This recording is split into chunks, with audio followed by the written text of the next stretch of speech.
Hi everyone, welcome back to day 8. Life purpose. I love this question when clients call, and it's so interesting to me that more often than not, this is how they present their questions.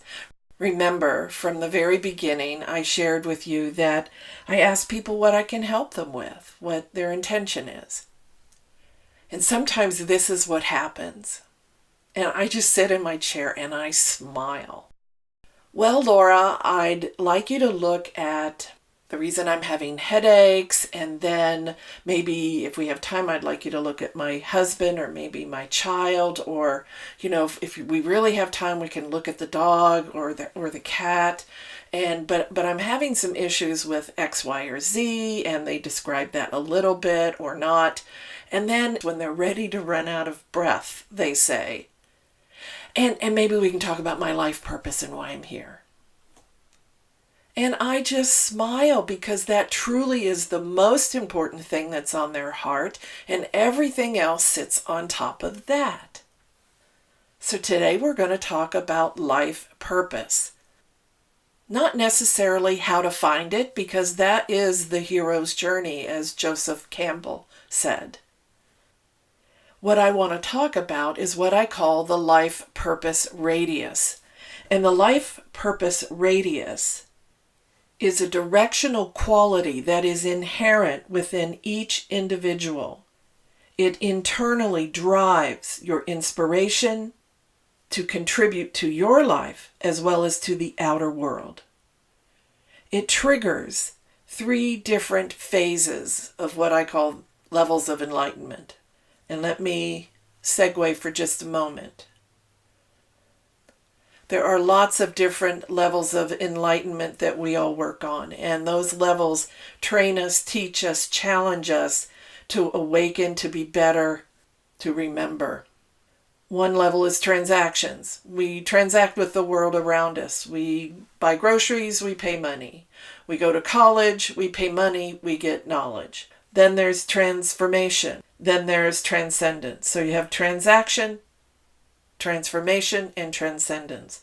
With transactions, we do gain that knowledge, and that motivates us. But that's where that stays. It doesn't go much farther than that. On the second level, where you have transformation, we receive wisdom, but only when we are awake enough to an experience to extrapolate a lesson. That's when we gain wisdom, and that's when we receive inspiration. On the transcendent level, we are driven toward aspirations. And the reason we're driven for that aspired place is because transcendent mindsets have a deep level of understanding about how things are integrated, how things are connected. The life purpose radius, again, inherent within you, triggers these 3 levels: transaction, transformation, and transcendence. And then you operate from those places. And we all do. Some people are more adept at transcendent thought and aspired thought than others that operate more exclusively in the transactional world. There are 3 categories within the life purpose radius. Now, they're not a hierarchy. One is not above or below the other. They're more of a circle, more like a Venn diagram, where the 3 circles interconnect in the center. The 3 categories are local, regional, and global. I know if you think for a moment, you already know where you are in that diagram within these 3 categories. They do not exclude one another, although there is a preference that you live through.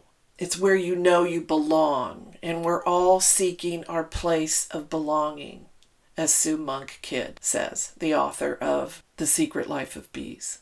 We are all seeking our belonging. I think that's beautifully put by her.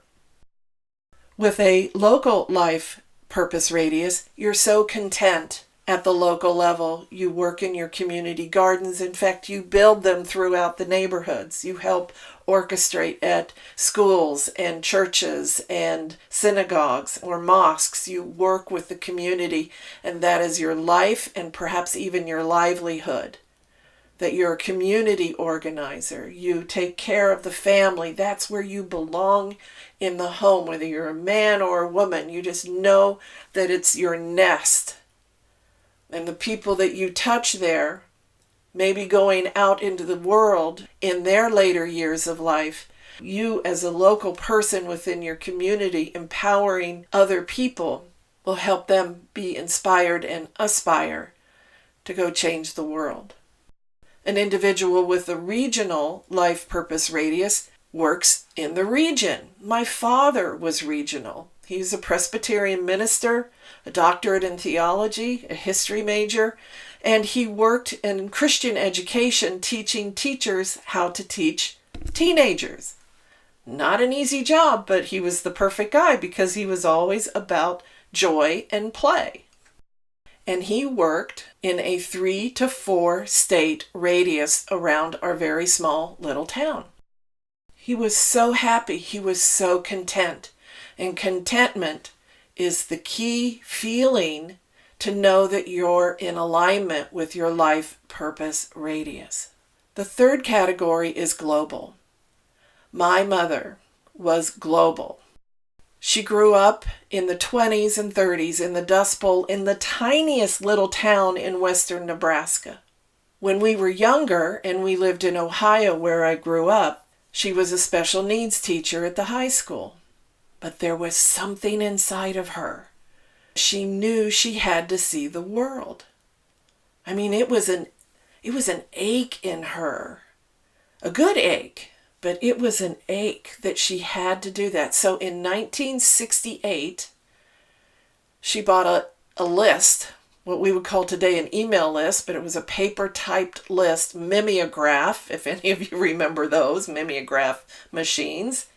She bought a list of a tour company and started Cam Tours Incorporated.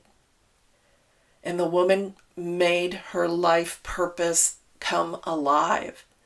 For over 40 years, she traveled around the world, allowing others to experience their passion of seeing wonderful, exotic, ancient, and exciting cities around the world.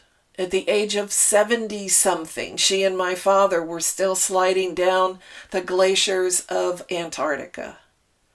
The woman knew what she was about. The woman knew what she was here to do. And so do you. The calling inside is not always about a job.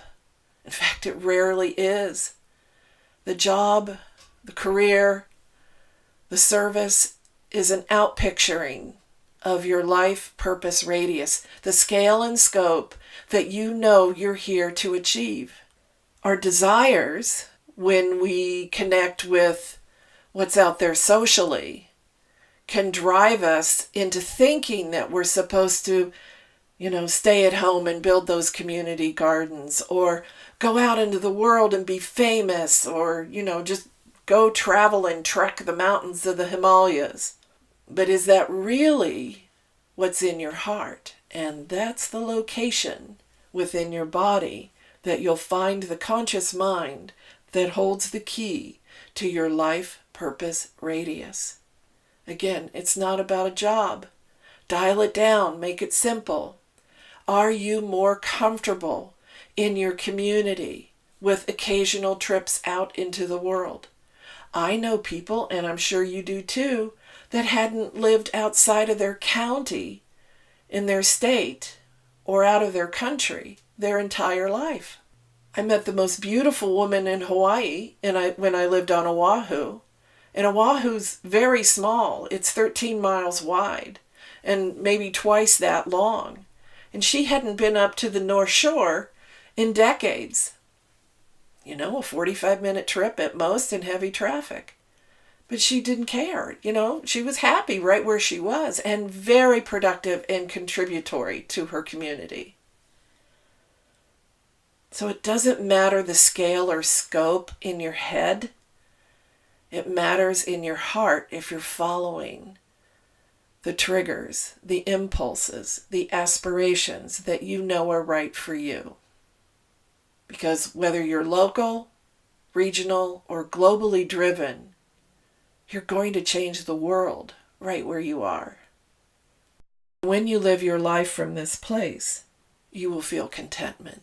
You will help yourself, your loved ones, and most definitely contribute to the world.